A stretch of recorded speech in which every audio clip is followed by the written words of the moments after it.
Bem, sabemos que a lombalgia é uma das disfunções mais constantes e mais existentes na população mundial.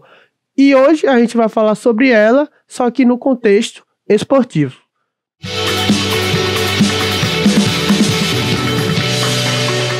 Boa noite, o tema de hoje é a prevalência de lombalgia no contexto esportivo e trouxemos o fisioterapeuta Márcio Lopes Quirino para falar um pouquinho do assunto. Primeiramente, boa noite, Márcio. Boa noite a todos. Meu nome é Márcio Quirino, como foi apresentado, e agradeço o convite. Estou aqui à disposição para a gente bater um papo aí sobre lombalgia nos esportes. Bem, e primeiramente, Márcio, como sempre, a gente queria só que você contasse um pouco da sua história na fisioterapia e nesse contexto esportivo, como você entrou nessa área, só para a gente ter um pouquinho de conhecimento a respeito do profissional Márcio Quirino. Perfeito. Eu, até os 19 anos, eu era jogador profissional de futebol. E de 18 para 19 anos eu tive a minha segunda lesão do ligamento cruzado anterior. Então eu jogava na época no Santa Cruz de Recife e já estava já com o contrato, tudo certo para ir para o Goiás. E faltando 2 semanas eu tive esse rompimento do ligamento e meu contrato foi cancelado. E a partir disso eu não entendi o porquê disso acontecer comigo no melhor momento que eu estava na minha carreira.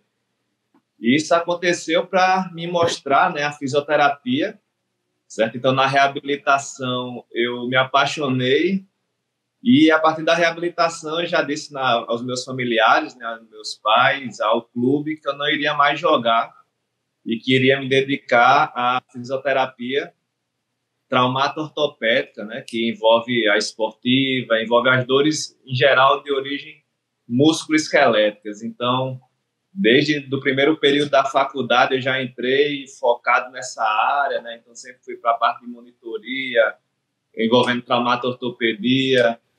Quando eu concluí minha formação, eu sou formado pelo Unipé, eu procurei as especializações também, voltada à terapia manual, osteopatia, o Mackenzie, a própria especialização em traumato-ortopedia. Então sempre priorizei a fisioterapia, foquei nessa área das dores de origem músculo-esquelética. Então aí entra um ponto bem importante também, como você falou e contou a respeito da sua história, da gente ter um caminho traçado quanto antes, que vai ser mais benéfico ainda. Claro que nem todo mundo consegue entrar na faculdade já tendo em mente qual o caminho que vai tomar, mas o quanto antes você ter essa percepção e você especificar todos os seus estudos, todos os seus projetos para aquela determinada área, acho que mais agregado você vai estar o quanto antes nesse tempo, Exatamente. Eu tive essa sorte de ter sido paciente, Então, realmente eu vi de perto, durante um ano, o que era a fisioterapia, o que ela poderia me proporcionar e o que eu poderia agregar, que realmente a gente via que a gente tirava as dores das pessoas, a gente dava qualidade de vida sem o uso de medicamentos, através de exercício. Então, isso já me fascinava. Talvez se eu não fosse um fisioterapeuta, eu iria ser um profissional da educação física, porque realmente eu gosto dessa parte de exercício, de estar em contato diretamente com os alunos dos personagens ou com os pacientes. E eu acho que a fisioterapia ficou nesse meio termo entre a educação física e a medicina, onde a gente realmente vê um futuro promissor. Eu acho que a fisioterapia de hoje em dia, comparado com a de 12, 13 anos atrás, que eu me formei, é outra fisioterapia totalmente diferente. Quando eu entrei na faculdade, eu não imaginava no salto que a fisioterapia dá a nível nacional e mundial. Então, hoje nós temos o respeito de colegas médicos, porque trabalhamos realmente com evidências, e os pacientes, eles se beneficiam muito com a fisioterapia. Com certeza, e até por essa sua fala, que ela é cada 2 pontos, comparando essa evolução da fisioterapia, que a primeira eu acho que com certeza tá atrelada ao entendimento e da gente fugir de uma fisioterapia reabilitadora e de entender que fisioterapia realmente é funcionalidade e é movimento. E o segundo ponto é que eu sempre gosto de atrelar essa evolução também, associando sempre a questão da evolução das mídias sociais e da internet como um todo, que eu acho que isso permitiu que muitas pessoas possam ter acesso a conteúdos, possam ter acesso a artigos científicos, possam ter acesso a essas evidências com muito mais facilidade do que, por exemplo, na época que você se formou. Não sei como é que você fazia para realmente conseguir um artigo científico, esperar sair, comprar a revista, não sei realmente como é que funcionava no contexto dessa sua época. Exatamente. Hoje a facilidade está aí. Quem sabe usar o Instagram, quem sabe usar o Twitter, os grupos de WhatsApp, então tem o SciHub, né, que tem várias formas da gente conseguir um artigo que antes realmente a gente pedia ao professor para mandar para o e-mail, a gente entrava em contato com os autores, então era uma burocracia muito grande, ou tinha que assinar revistas caríssimas, né, para nós que íamos acabar de nos formar, eu era estudante ainda, né, de faculdade. Hoje, eu particularmente, eu me atualizo muito nas redes sociais. Então, eu já tenho os perfis que eu gosto de seguir, de acompanhar, ver quais são os artigos que eles irão colocar no Instagram. Eu já baixo, já leio. Então, nós temos pesquisadores que facilitam a nossa vida de clínicos. Eu não tenho tempo de estar em casa pesquisando artigos, de virar à noite ou de produzir artigos. Para isso, nós temos grandes pesquisadores nacionais e internacionais que facilitam essa nossa vida. Coloca lá já o filé, as revisões sistemáticas, meta-análises que iremos utilizar na nossa prática clínica. Então, isso é o que eu digo, a informação está aí, só não vai atrás quem não quer. Com certeza. O SciHub, para mim, foi uma das ideias mais fenomenais que já teve. Eu amo os russos por causa disso. Os caras conseguiram inventar as duas melhores coisas, o SciHub e a vodka. Mas, fugindo um pouco, eu queria só... E a vacina agora. E a vacina, com certeza. E agora... Pensa logo na vodka, não pensa nem na vacina. Agora, falando um pouco ainda sobre você, antes da gente realmente adentrar no assunto, eu vejo que você é um cara muito engajado em diferentes projetos. E é isso algo que eu vi em você antes de te convidar, de te acompanhar pelo Instagram, é de ver a Redneck que você tem com outros grandes profissionais, como acho que é o Palmiro, o Vinícius, não é? O Edelberto. Ver também a Physiotalks, que depois que a gente fez esse podcast, a gente queria também olhar outros programas, outros projetos que tivessem um formato parecido. Então a gente procurou, eu procurei, pelo menos eu vi a Physiotalks, achei um projeto muito bacana também. Tem a Intense Body que você tem também. Eu queria que você falasse um pouco sobre esses seus projetos e sobre como você também cria essa sua participação, se engaja e também, querendo ou não, faz seu network com outros profissionais, não é? Eu acho que esse nome network é o principal. Com então, certeza. Muitas vezes eu vou fazer uns cursos São Paulo, Minas, eu tento conversar com profissionais de outras áreas e os dois projetos, né, o Redneck e o Physiotalks, ele surgiu disso, surgiu de conversas de bastidores, certo? Então, o Palmiro, a gente saiu para jantar, e eu tinha muitos pacientes com dor de cabeça, e como eu já sabia que ele pesquisava há muito tempo, começou a surgir, rapaz, vamos botar um grupo, tem o Edelberto que se interessou, vamos fazer um curso na Espanha, vamos fazer um curso na Itália, a gente precisa trazer isso para o Brasil, que não existe fisioterapia voltada para cefaleias, né? Cursos de formações, então nós somos muito carentes disso, a gente sabe que a gente pode tratar, mas não temos evidências, não temos um direcionamento para isso. Então, esses network que eu tive com o Physiotalks, né, que são profissionais que trabalham muito com o Mackenzie, que é o MDT, que a ideia é levar essa conversa que a gente tem no coffee break de um curso, certo? Então, eu cheguei aí, André, o que é que tu está fazendo na tua cidade, aí eu já vou pegando as ideias, já tento trazer para cá. Foi isso que nasceu a Intense Body Center, acompanhando várias clínicas, né, como o Instituto Wilson Mello em Campinas, o COEM, que trabalham com essa equipe multiprofissional, com profissionais de educação física, médicos, nutricionistas, psicólogos, todos falando a mesma língua.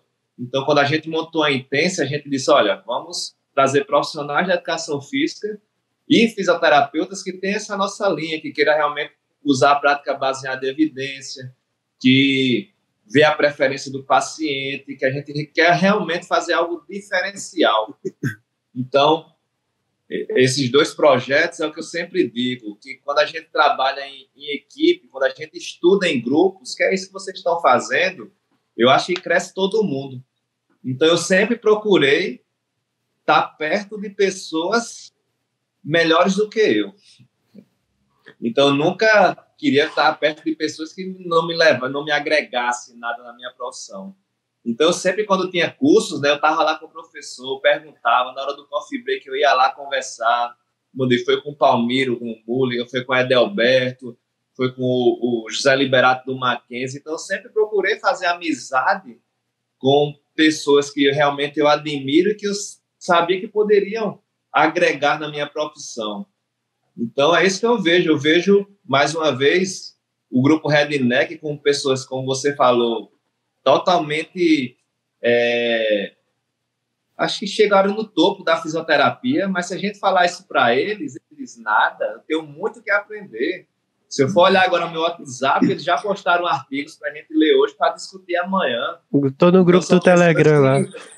E quanto mais tem conhecimento, mais quer ter conhecimento.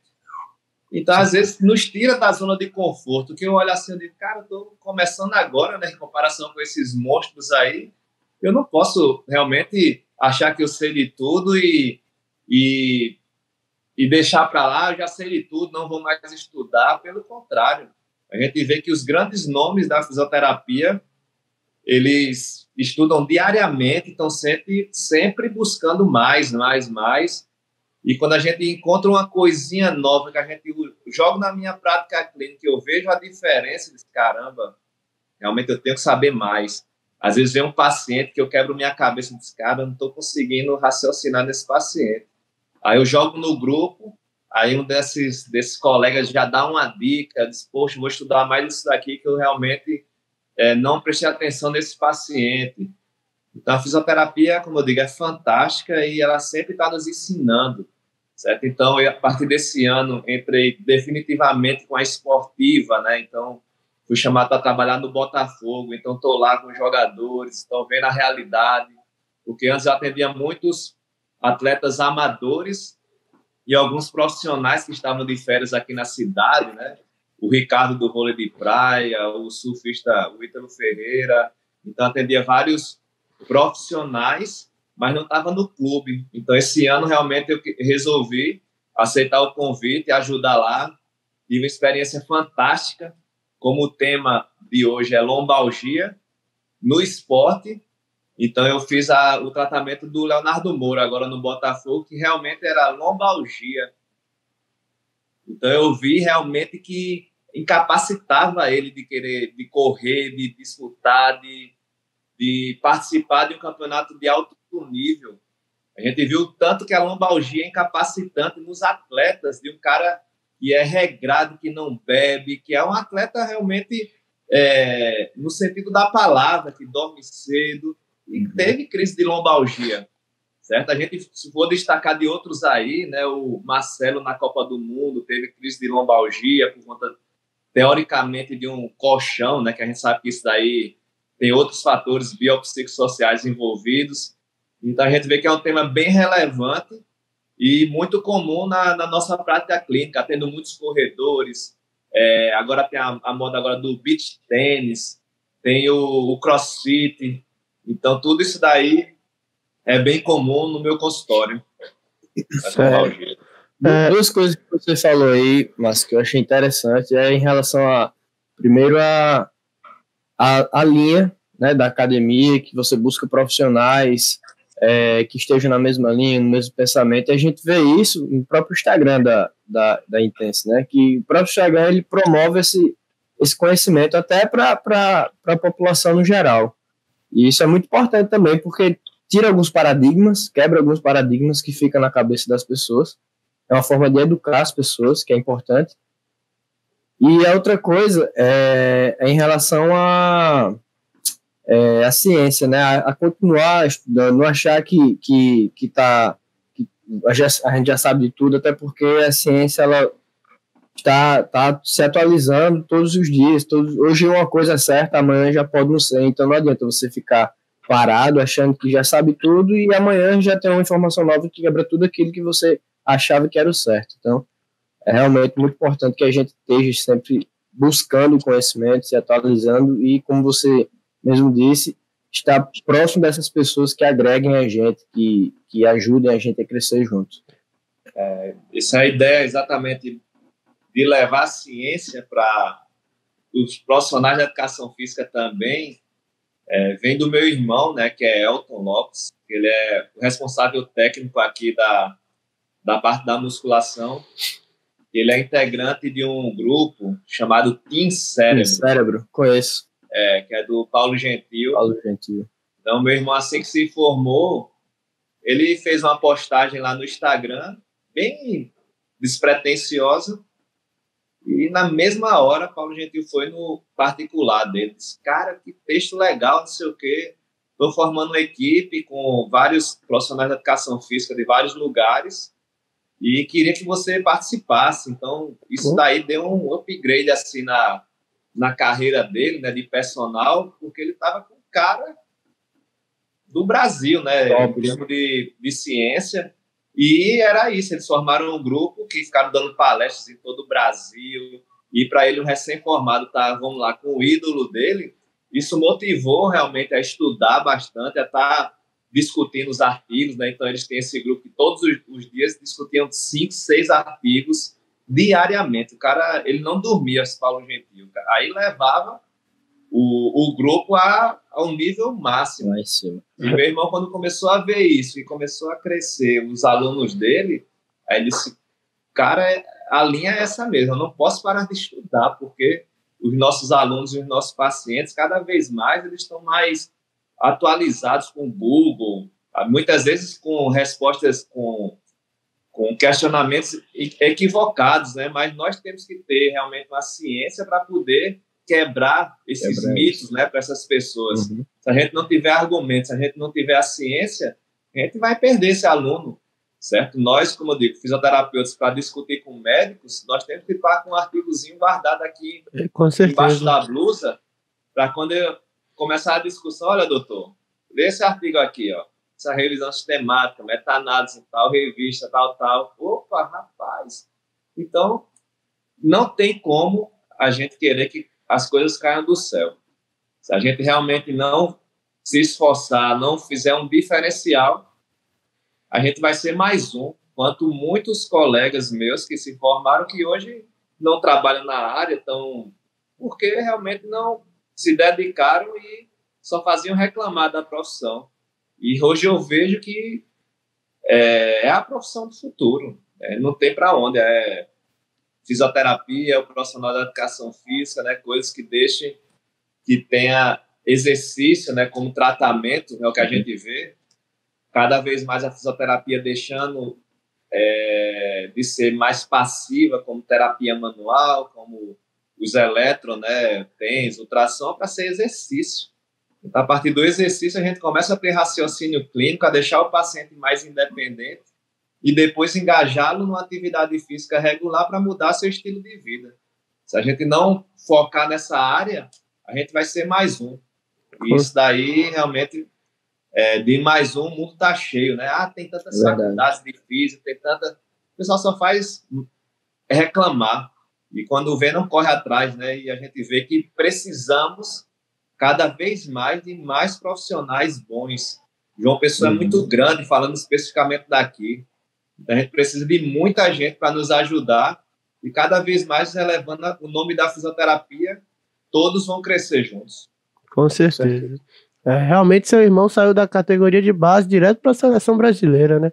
Mas eu vou só fazer. Já foi até uma palestra, eu acho que ele palestrou também aqui, foi na sala. Na sala, tem cérebro. Foi, tinha cérebro, foi. Eu tava nessa palestra. Não sabia que ele ia ser irmão. Eu queria fazer só 2 parênteses antes de realmente fazer a minha pergunta relacionada ao tema de hoje, né? Queria só parabenizar pela Redneck e até dizer que eu e o Nicolas, a gente tava produzindo um artigo antes do Coronga e de realmente atrapalhar, voltado à cefaleia, voltado a esse contexto das dores de cabeça, e com a gente pesquisando, a gente realmente via que de grande parte das cefaleias, das dores de cabeça, eram de origem tensional e estruturais, e a gente até ficou com essa dúvida na cabeça, pô, é quase, eu não lembro exato, você deve saber se é 70% ou é 90% desses números, e que eram relacionados a essas origens, e eu ficava, pô, isso é uma sintomatologia, algo que é tão relacionado à medicina, porque a fisioterapia, pelo menos aqui no Brasil, a gente não via tão dentro desse assunto, né? Porque a gente não pensa, quando a gente pensa que tem uma dor de cabeça, porque a gente já pensa no médico como primeiro contato e não como fisioterapeuta. E foi logo quando a gente estava produzindo isso que eu vi que você lançou a Redneck, eu já entrei no grupo do Telegram e achei realmente uma ideia sensacional. E outro ponto que eu queria falar também foi a respeito da Intense Body Center. Você fala do acompanhamento do educador físico, e o Giuseppe que está aqui com a gente, ele é educador físico também, e algo que a gente sempre discute é que a linha tênue entre o fisioterapeuta, o tratamento fisioterapêutico e a passagem para o educador físico é uma linha ainda que não existe uma delimitação exata, algo claro, uma linha muito tênue entre você, pensando no contexto esportivo, provavelmente você deve saber que você passar o fisioterapeuta parando a reabilitação com o fisioterapeuta, o atleta, quer dizer, e passar para o educador físico é sempre uma linha muito tênua. E você ter realmente um educador físico na clínica para promover isso é algo que com certeza vai agregar muito, ainda mais para o seu paciente ou atleta. E bem, já indo para a pergunta, você falou a respeito do Léo Moura, que você tratou e tal, que era um contexto da lombalgia e ele não conseguia nem treinar, nem nada, e eu até queria te perguntar de como é essa sintomatologia clínica, ainda mais especificamente dos atletas, porque quando a gente pensa na lombalgia e na questão anatômica e estrutural, a gente vê também que é uma parte da coluna vertebral que está no centro do nosso corpo. Então, quando tem algo ali causando dor ou algum incômodo, realmente é algo que pode influenciar nas outras partes do nosso corpo, ou seja, pode influenciar em toda a cadeia biomecânica que pode ser alterada por causa disso, sobrecargas que podem gerar em outras articulações, compensações que podem existir. Então eu queria saber como você pega isso e como isso existe na sua prática clínica. Hoje as dores, né, lombalgia, a gente não tenta focar bem na parte estrutural. Então, hoje a gente vai para um modelo sempre biopsicossocial. Então, no anamnese, a gente vai saber se tem algum fator psicológico, se tem algum fator social influenciando nas lombalgias. Então, os pacientes normalmente chegam no nosso consultório cheio de exames de imagem, de ressonância, de raio-x. Que muitas vezes eu acho que não tem nem necessidade, né? Só te fazendo esse parênteses aqui, interrompendo. Eu sempre deixo as imagens para olhar no final. Porque na anamnese a gente vai tentar descartar o que a gente chama de bandeiras vermelhas, as red flags, né? Saber se tem alguma coisa grave, se é um idoso que sofreu uma queda, se está perdendo muito peso, se pode ser um câncer, se tem histórico familiar de câncer, se tem realmente uma hérnia extrusa que está causando síndrome da caldequina. Então, quando a gente, numa anamnese, a gente descarta as bandeiras vermelhas, eu sempre deixo esse exame de imagem para o final, faço minha avaliação clínica. Se o paciente chega com dor e eu consigo, através principalmente de exercícios, modular essa dor, reduzir a dor, melhorar a amplitude de movimento, eu tento realmente colocar na cabeça dele que o problema dele não é nada de artrose, não é a hérnia de disco, não é listese, dentre outras patologias, né, estruturais que está causando a dor dele. Então, a gente tem que desconstruir. Chegou um paciente, como é que está o seu sono? Como é que está o seu trabalho? Você está passando muito tempo sentado? Como é que está a sua atividade física? Então, a partir de uma avaliação estruturada de anamnese e exame físico, a gente consegue realmente chegar numa causa ou numa provável causa do paciente, e aquela avaliação tem que fazer sentido para o paciente. Então, uma coisa que acontece que não era para acontecer é que quanto mais profissional de saúde esse paciente percorreu, pior para mim. Se ele passou por 10 médicos, 10 fisioterapeutas, vários exames de imagem, cada um que diz uma coisa, para que eu consiga desconstruir isso daí é muito difícil. Agora, se o paciente tem uma dor, e já algum colega que me indicou, ele vem primeiro para mim, é muito mais fácil de eu evitar esses exames de imagem, de eu evitar procedimento cirúrgico, de eu evitar medicamentos, repouso, que a gente sabe que isso hoje a ciência não corrobora. Então, eu consigo engajá-lo mais rapidamente nos exercícios, achando uma direção de exercício, conversando com ele, estimulando ao movimento, e esse paciente ele vai ter a recuperação muito mais rápida. Então, é algo bem contraditório, né? Quanto mais profissional procura, mais incapacidade esses pacientes vão chegar para mim. Com certeza. E até essa questão de você falar era uma coisa que a gente tinha conversado antes do episódio, que a gente pensava, pô, o tema é lombalgia no contexto esportivo, sendo que a gente está falando de atletas que se exercitam, que geralmente têm uma boa alimentação, têm um bom estilo de vida. Então a gente pensou, por que essa sintomatologia vem a acontecer neles? E foi até um fator que a gente conversou antes, que provavelmente, como você mesmo falou, essa sintomatologia, essa lombalgia não é de origem estrutural, não é? Então, é diferente realmente de patologias que você provavelmente pega numa prática clínica de pessoas que realmente não são desse contexto esportivo, de pessoas sedentárias, que não promovem essa funcionalidade do seu corpo, que se movimentam. Então, aí nesse primeiro instante, a gente já vê a primeira diferenciação, né, entre realmente a lombalgia de atletas e de pessoas comuns também, não é?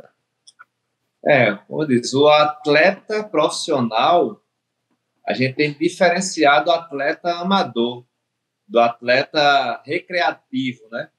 Então, a gente sabe que o atleta profissional, ele não tem saúde, certo? É um treinamento altamente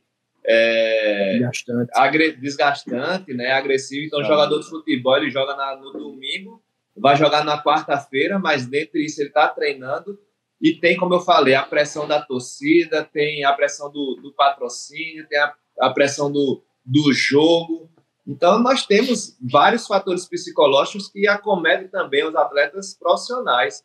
E a gente também não vai ser totalmente radical em falar que é só parte psicológica, social. Não. Vamos lá, vou dar um exemplo de um esporte que é bem praticado aqui, o CrossFit. Certo? Sou praticante, né? Mas a gente vê que um CrossFit que não segue uma boa periodização, que é treino intenso todos os dias, levantamento de carga, a pessoa não está preparada, a pessoa vai ter uma lombalgia, certo? O corpo dela não está preparado para aquilo. Eu sou praticante de futevôlei e eu já tenho 37 anos, eu não consigo jogar mais 5, 6 partidas seguidas. Quando eu jogo, eu vou ter uma lombalgia, mas eu sei que foi por conta do esforço da atividade física.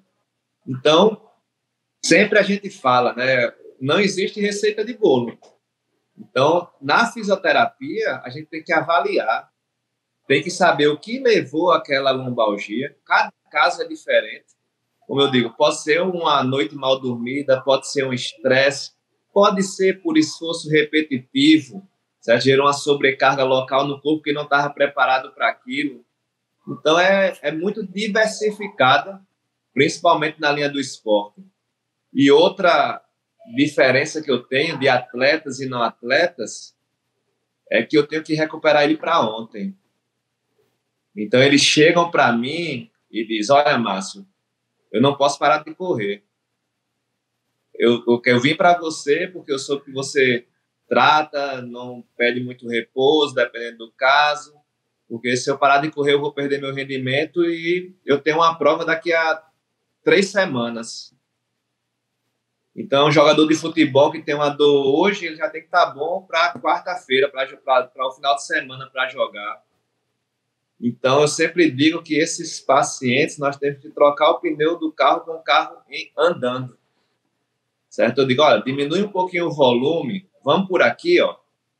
Tenta melhorar esse teu sono, vê essa tua alimentação, certo? Não precisa parar, não. Agora, tenta fazer esse exercício.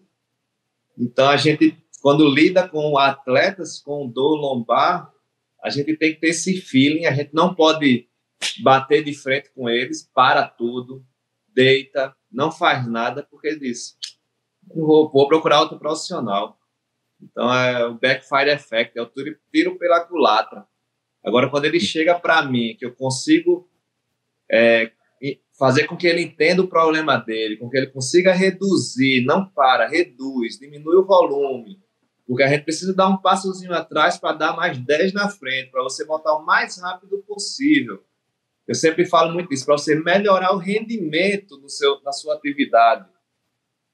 Então, a gente consegue realmente fazer uma que a gente chama hoje de aliança terapêutica.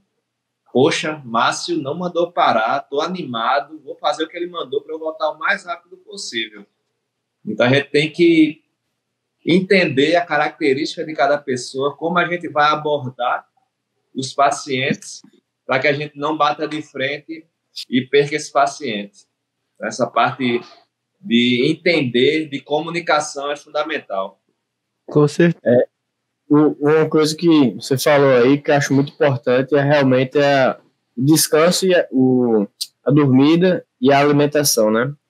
Porque ambos estão diretamente relacionados com a recuperação. O sono com a recuperação do sono, obviamente, questões hormonais também, e a alimentação por questões óbvias, né? Recuperação muscular, enfim, energéticas, e é muito importante a gente trabalhar em cima esses dois pilares, digamos assim, do treinamento, porque eu vejo que isso é algo que é meio deixado de lado, é meio negligenciado na área. Então, por exemplo, um atleta de verdade mesmo, atleta, ele profissional, enfim, não vou citar nomes aqui, mas sei de casos de atletas que ele tinha hora planejada até para namorar, para ver a namorada. Então, bateu o horário, ele tinha que dormir, atleta olímpico. Então, Cristiano Ronaldo. Pronto. Não era ele não, mas eu imagino que seja assim também. Porque tem até vários casos, né, dizendo dos caras que vão almoçar na casa dele e lá só tem isso, é tudo regradinho e tal, os caras acham ele mó chato. Mas realmente são coisas que são indispensáveis e que muitas vezes eu acredito que seja negligenciado.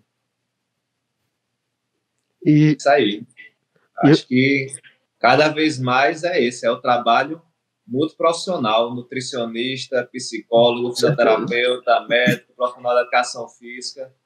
Então, cada um na sua área, respeitando e cada um dando o seu melhor para a saúde dos nossos pacientes.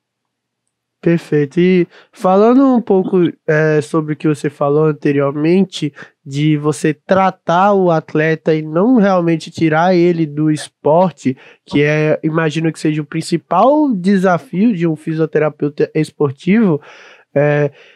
Eu sempre falo e sempre bato nessa tecla que quando você tira um atleta de um esporte e começa a tratar ele sem aquilo, além de você mexer com o emocional do atleta, que com certeza ele fica mais para baixo, e isso muitas vezes torna a reabilitação mais difícil, você também se prejudica, porque querendo ou não, você tira ali um potencial feedback que viria para você.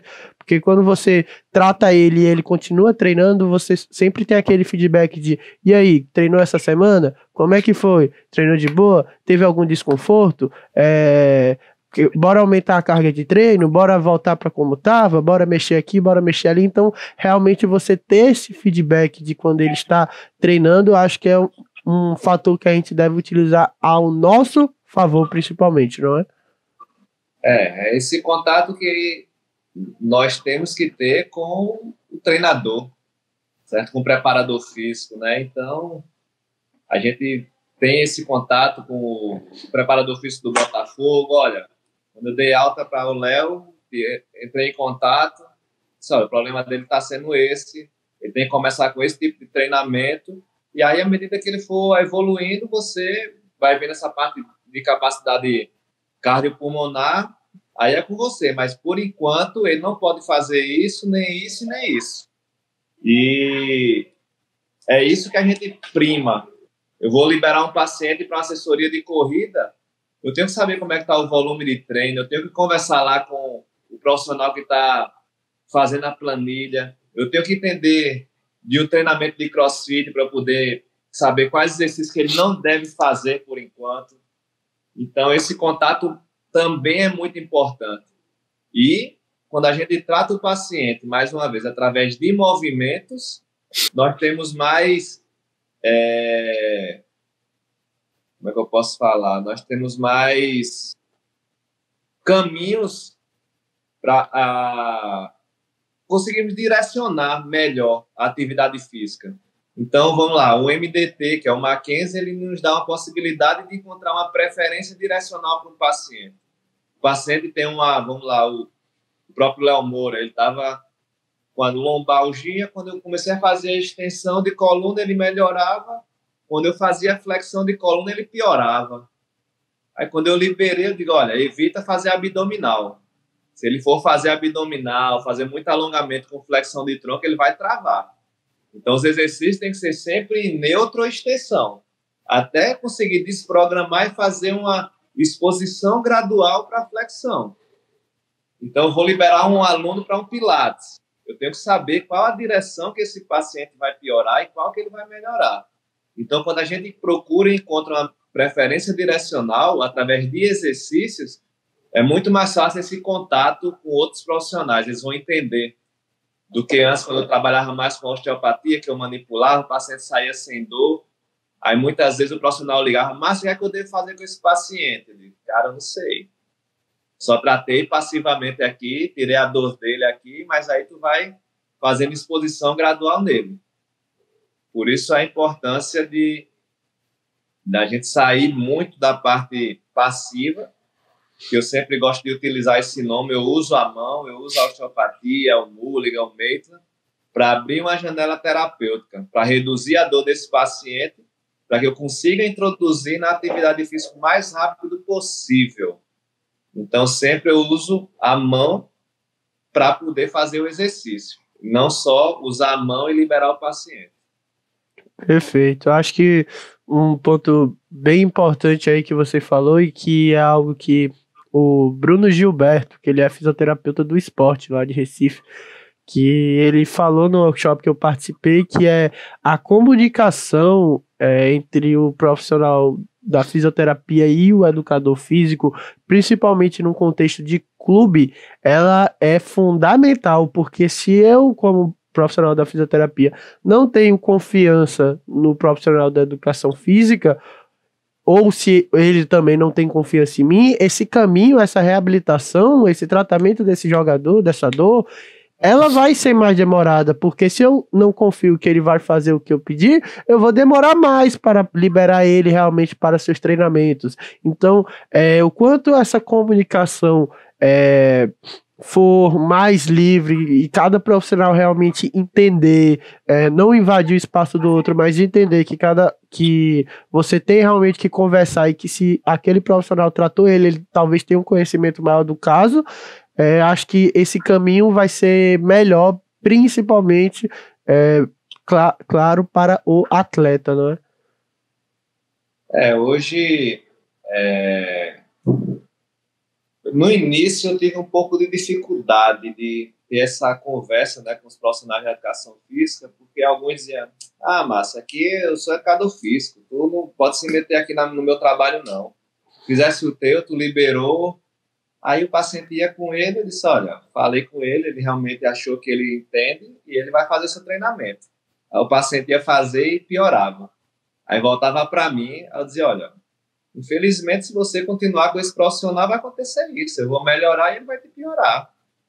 A partir do momento que outros começaram, parou aqui um pouco, outros começaram a prestar atenção nisso, mudou o respeito que eles tinham por nós. Então, ele dizia, Márcio, eu estou mandando o meu aluno para você.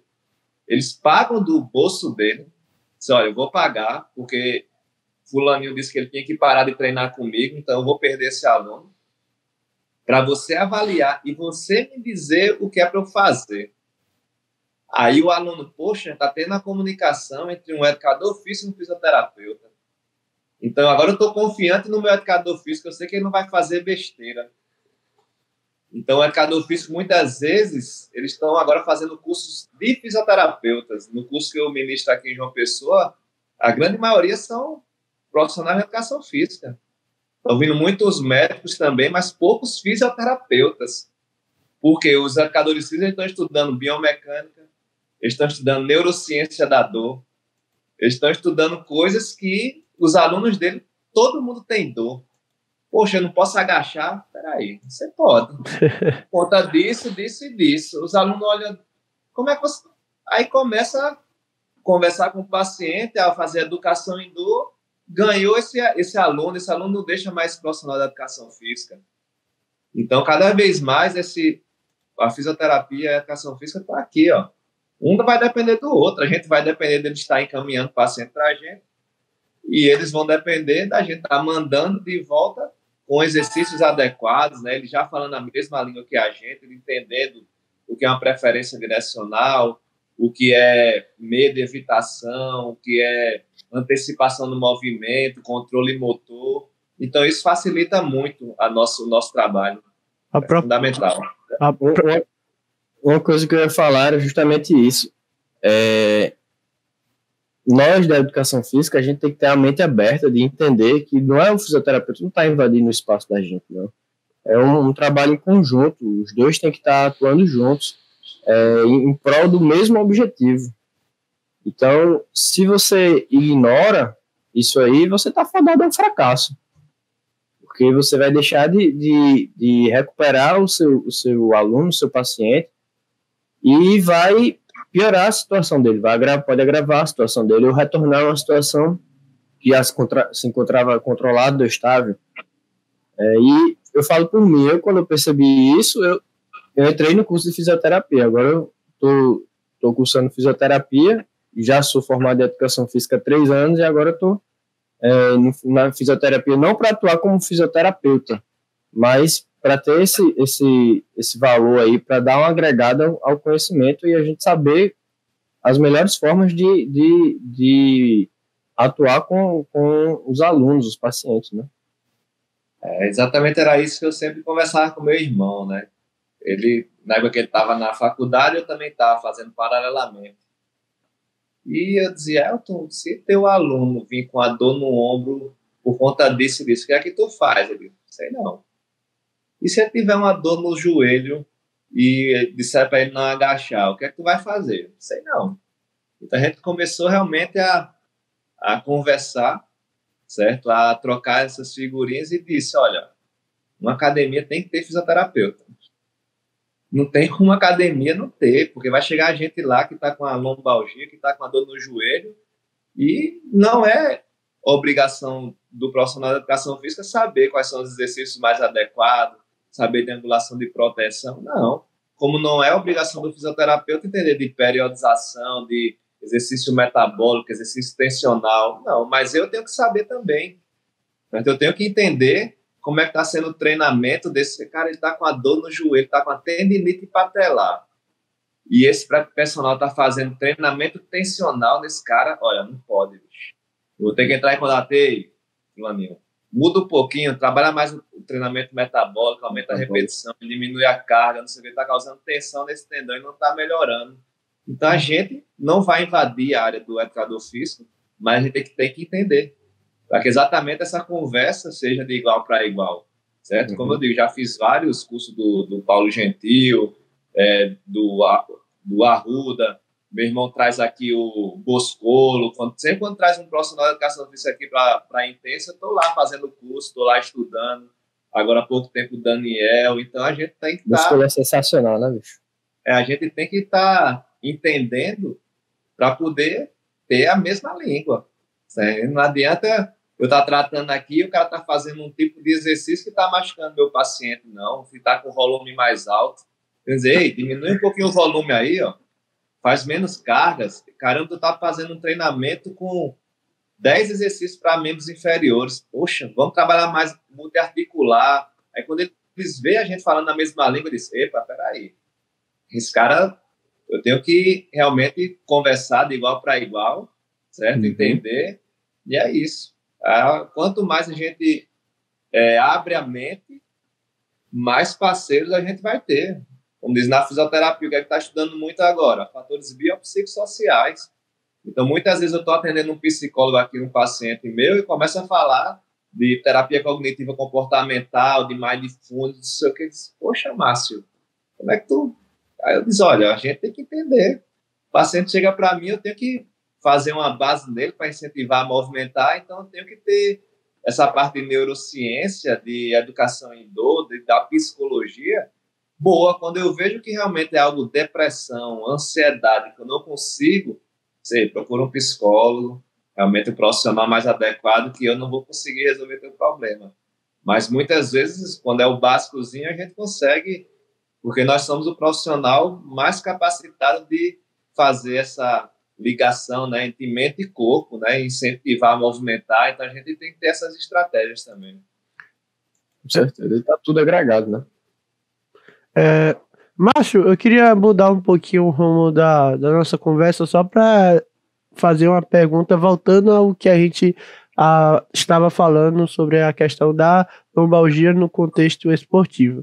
Bem, você falou e vem falando algo que eu ultimamente venho pesquisando muito, que é dos fatores biopsicossociais e como eles interferem tanto em atletas como em pessoas comuns, mas pensando na visão biomecânica, nessa visão do atleta e nessa visão do movimento, quais são os outros fatores que também vão provocar essa sintomatologia nos atletas? Esses fatores são o quê? São movimentos excessivos, repetitivos? São atividades de impacto? Acho que isso aí vai depender do esporte, né? Ou são desequilíbrios musculares? O que é que você mais vê como origem disso? Depende do esporte. Então vai ter, vamos lá, uma corrida. E se eu olhar uma biomecânica, eu posso identificar um drop pélvico, um pé pronado excessivo, um valgo dinâmico excessivo, que pode gerar uma lombalgia.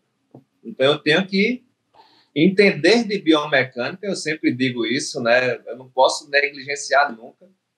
Ano passado eu fiz curso de biomecânica, né? Eu fui para o SOMES com a Irene Davis, com o Christopher Powers e o Brian. Fiz o curso da biocinética já de corrida, o do Fabão. Então, assim, eu tenho que estar por dentro da biomecânica, porque muitas vezes eu vou mudar um movimentozinho ali e o paciente vai melhorar, certo? Então, eu tenho que, sempre eu digo, avalia. Vai ter paciente que pode ser pico de impacto, ele está pisando, muito forte, eu tenho que arrumar estratégias que ele aterrize com menos impacto. Onde vai ter pacientes que vai estar fazendo a biomecânica errada, vai ter pacientes que têm fraquezas musculares. Então, a gente vai ver um quadríceps fraco, vai ver um complexo posterolateral fraco. Então, sempre eu digo, depende do esporte, depende da avaliação. A avaliação sempre é única, a gente não pode generalizar. Olha, todo mundo vai trabalhar glúteo médio, que é moda agora, glúteo médio. Todo mundo vai ter que fazer liberação miofascial, porque é moda liberação miofascial. Não, isso não pode. A gente tem que ser clínico. Nós não somos técnicos. Nós temos que avaliar. Então, no meu curso, eu friso muito isso. Avalia, aí qualquer um trata. Se eu avaliar o paciente e entender, eu posso chegar para um fulaninho e dizer, fulaninho, trabalha isso com ele.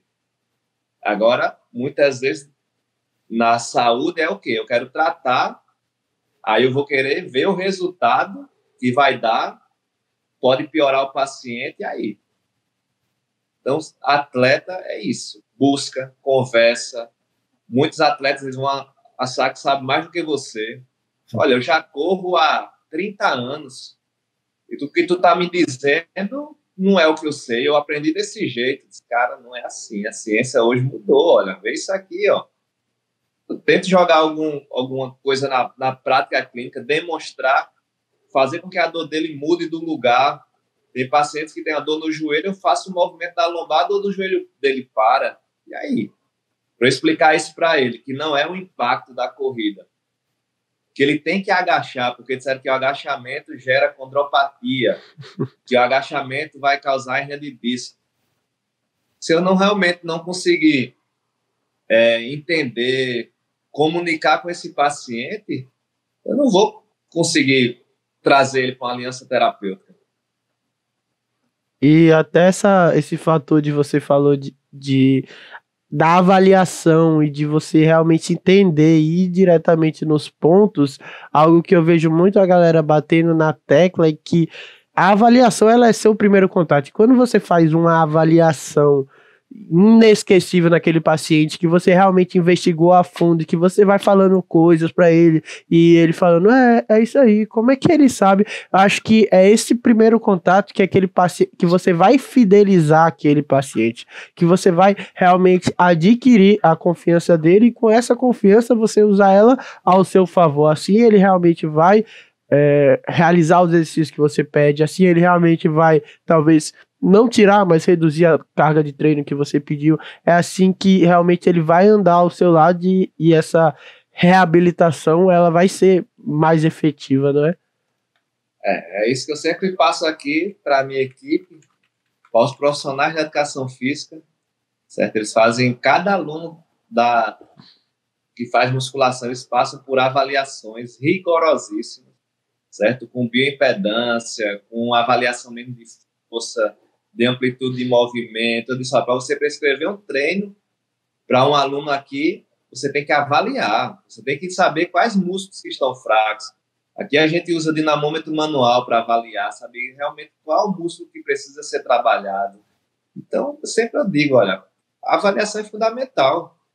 Já peguei pacientes aqui que vieram de 3 médicos famosos de São Paulo, com hérnia de disco, que disseram que era cirurgia, e numa avaliação eu consegui trazer o paciente para mim. Por quê? Porque ele chegou com dor, mandei ele fazer alguns movimentos, a dor que era de 0 a 10, 10 muita dor, 0 nenhuma dor, era dor 9, foi para 2, 3. Eu dizia, e aí? Tu tá tomando medicamento até agora, não melhorou. Tu já fizeste infiltração, não melhorou. E com uns exercícios desse, em menos de 10 minutos, tua dor saiu. Tu acha realmente que teu problema é esse? Então, a avaliação é onde eu ganho meu paciente. É onde ele sai do meu consultório, chega na secretária e diz, eu quero fazer o tratamento completo. Se eu fizer a avaliação e esse paciente sair na dúvida que o tratamento, por quê? O meu tratamento é particular, certo? Muita gente tem plano de saúde e não quer pagar. Então, para eu conseguir realmente fazer com que o paciente pague o meu tratamento, eu tenho que dar valor. Eu tenho que fazer uma avaliação para dizer, cara, ele vai resolver meu problema.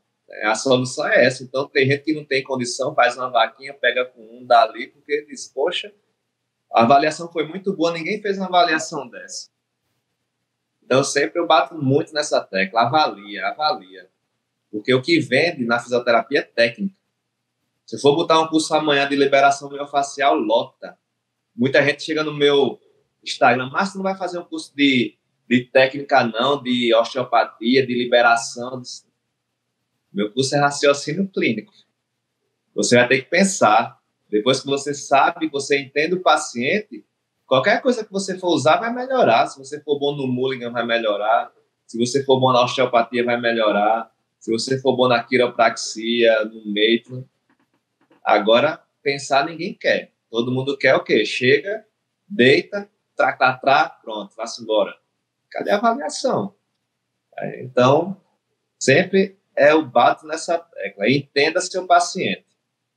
O Robin Mackenzie, ele dizia, tudo que eu sei até hoje, quem me ensinou foi meus pacientes. Ele escuta, ele vê o feedback. É o que eu digo para os profissionais aqui da educação física. Olha, o paciente não gosta de fazer um leg, não bota para ele fazer leg. Se ele não gosta de fazer um supino, não bota. O tratamento, o treinamento ele tem que ser em comum acordo. Uhum. Nós temos que realmente ver a preferência do seu aluno, a preferência do meu paciente. Tem paciente que chega para mim e diz, Márcio, eu me dou muito bem com as manipulações da osteopatia, quiropraxia. Opa, eu já sei mais ou menos o caminho que eu vou seguir. Eu vou ter paciente que vai dizer, Márcio, eu detesto exercício. Opa, vamos para o outro lado, porque se eu botar ele para fazer exercício, ele vai piorar. Eu tenho um paciente que diz, Márcio, eu detesto agulhas. Eu já estou com a agulhinha lá para fazer o agulhamento a seco. Eu digo, opa, peraí. Então, a gente tem que ter várias armas com o objetivo de encontrar uma preferência do paciente. A gente chama isso de decisão compartilhada. A gente não pode fazer uma manipulação no pescoço se a pessoa morre de medo. A pessoa vai piorar. Agora, se chegar uma paciente e diz, Márcio, quando faz aquela manipulação do pescoço, minha dor some. Beleza? O que é que eu tenho aqui? Eu tenho ventosa. Então, tem gente do CrossFit que diz, Márcio, adora as ventosas. Eu faço o que ele tem que fazer, no final eu boto lá as bichinhas lá, tá lá marcado, vai-se embora. Eu tenho kinesiotape. Semana passada, uma paciente antiga minha disse, Márcio, eu me dei muito bem com a kinésio no meu joelho. Fiz tudo o que tinha que fazer, no final botei lá, peguei de qualquer jeito, porque a gente sabe que não tem evidência, mas ela achou que isso ali ia fazer efeito, eu coloco. O TENS eu tenho aqui, eu uso uma vez no ano. Aí tem que chegar, às vezes, uma paciente e diz, eu gosto daquele choquinho, melhora. Eu faço tudo que tem que fazer, no final, eu deixo ela meia hora lá no choquinho. Então, a gente tem que fazer a preferência do paciente, tem que entender o paciente. Isso faz parte da PBE. Artigo científico de qualidade, expertise do profissional e preferência do paciente.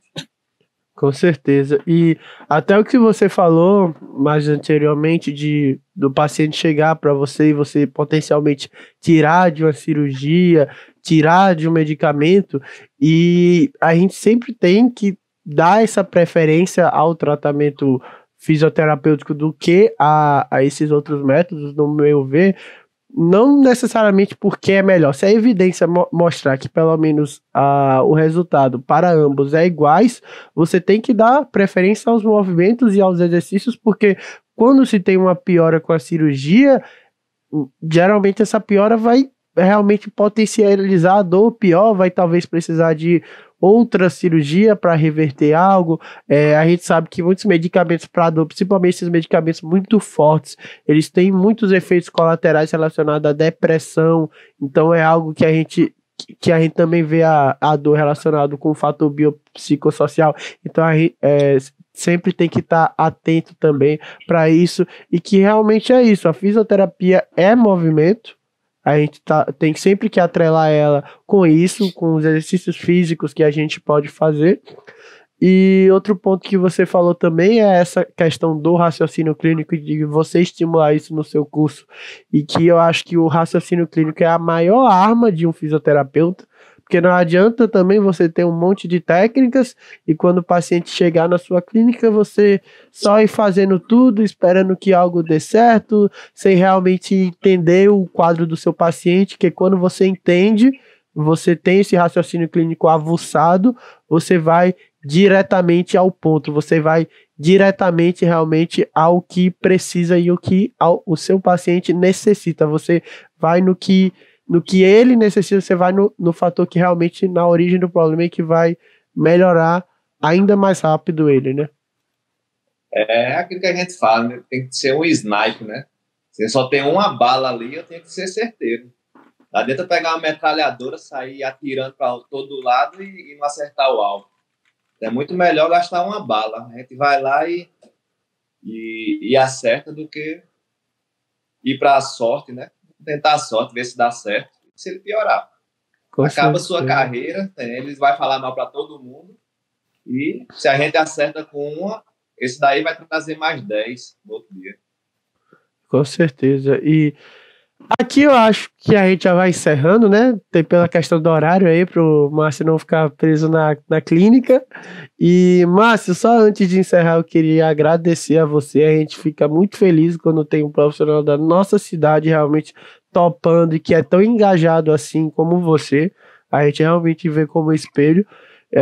Aqui fica meus agradecimentos e tenho certeza que o dos meninos também.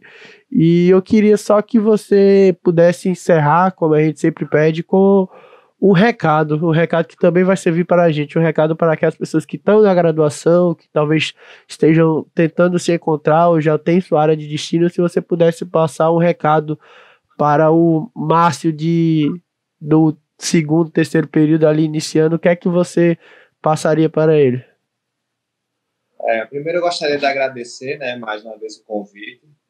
Realmente são esses projetos, né, que elevam a nossa profissão. Então, vocês na graduação já ter essa mentalidade, né, de estar usando as redes sociais para difundir ciência. Como vocês falaram, já estão procurando pessoas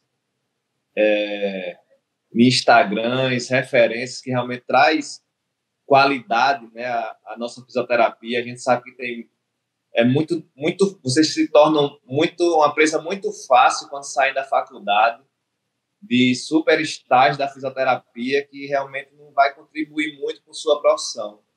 Então você fica uma presa fácil ali para qualquer um pegar e dizer, ei, venha para cá.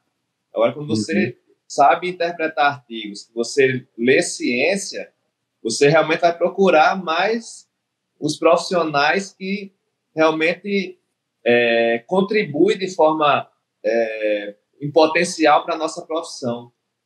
Então, eu quebrei muita cara assim que eu me formei, de fazer vários cursos, que hoje eu disse, caramba, como é que eu fiz esse curso? Porque não tinha ainda essa moda da prática baseada em evidência, né? De saber ler um artigo, de interpretar o artigo, de jogar para a nossa prática clínica, de selecionar os cursos. A gente não tinha, a gente saía perdido para lá, para cá, aí vinha um, pegava e gastei rios de dinheiro sem necessidade. Então, isso que vocês estão fazendo vai ajudar muitas pessoas, né, a já sair da faculdade já com direcionamento, já sabendo um caminho a seguir.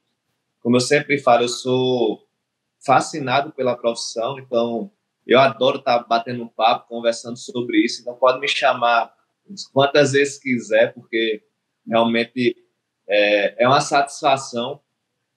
A gente precisa realmente de mais profissionais que tenham esse engajamento, que procurem fazer um diferencial na nossa profissão. E é isso. Na faculdade já comece a chegar perto daqueles professores, né, que você sabe que realmente leva a profissão a sério, que realmente vai lhe ajudar. Então, assim que eu me formei, eu tive a ajuda de vários professores que eu ficava perto na graduação, que eu me espelhava, porque esses daí já estão no mercado de trabalho e já vão fazer com que vocês cortem caminhos. Né? Então, já vai lhe direcionar para um caminho onde vocês não vão quebrar a cabeça, vocês vão se decepcionar muito, certo?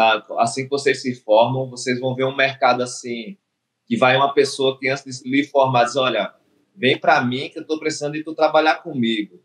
Olha, quando tu se formar, tu me procura, tu vai ter emprego em tal lugar. Você escutava demais. Quando eu me formei, saiu todo mundo. Eu disse, cara, eu não me lasquei, tô sozinho agora. Mas é isso aí, a gente vai ter que, como eu digo, ir quebrando a cabeça, ir buscando e as coisas vão fluindo. E só com estudo e se juntar com pessoas que realmente lhe elevem. Então, vá formar grupo, forme. Agora, forme com pessoas que realmente têm pensamentos ou parecidos ou melhores. Porque aí você vai ver que você vai subir juntos. Se você se juntar com pessoas que não querem nada com a profissão, que acham que vão ganhar rios de dinheiro, saia de perto. Porque realmente foi uma escolha que eu, desde a época de jogador de futebol, né, que eu pegava um grupo que realmente queria treinar, que não ia para as festas, e o grupo que ficava nas barcas, né, de festa, de bebida, esses daí eram logo dispensados do clube, perdiam logo vaga, e desde a época do futebol, eu procurei andar com pessoas que me elevassem profissionalmente. E até essa questão que você falou de seguir realmente profissionais em que a gente possa se espelhar, a gente vê muito isso nas redes sociais, porque nas redes sociais a gente tem profissionais fantásticos que levam pra gente esses artigos, mostram as evidências que fazem essa facilitação para realmente quem é um profissional clínico, como você falou anteriormente, mas a gente também tem muito profissional que querendo ou não, aqueles profissionais enganosos que às vezes só querem vender cursos, às vezes só querem... Gurus, os gurus da fisioterapia. Os gurus a gente tem bastante. E a gente... Muitos seguidores, então, corra dos gurus. A gente realmente tem que ter esse olhar, como é que eu posso dizer? Isso, esse olhar para a gente realmente diferenciar e ir atrás dos que realmente vão agregar para a gente. E, bem, aqui a gente finaliza. Fica de novo meu muito obrigado, Márcio. E para vocês que estão escutando, até o próximo episódio. Sigam o Biomecanicast nas redes sociais. Se você está assistindo pelo YouTube, você também pode escutar pelo Spotify. E se você estiver escutando pelo Spotify, você também pode assistir pelo YouTube. E, Márcio, você pode deixar aí seu arroba dos seus projetos. Tanto que eu não sei se você sabe decorar do Instagram do dia. Sei. Tem o meu Instagram, né? O Márcio Lopes Quirino. Tem o @IntensiFisiosJP. Tem o @Redneck Fisioterapia. E tem o @Fisiotalks. Então, essas são as minhas redes sociais aí que a gente tenta produzir os conteúdos aí para vocês. Isso aí. Aqui de novo fica meu muito obrigado e até o próximo episódio.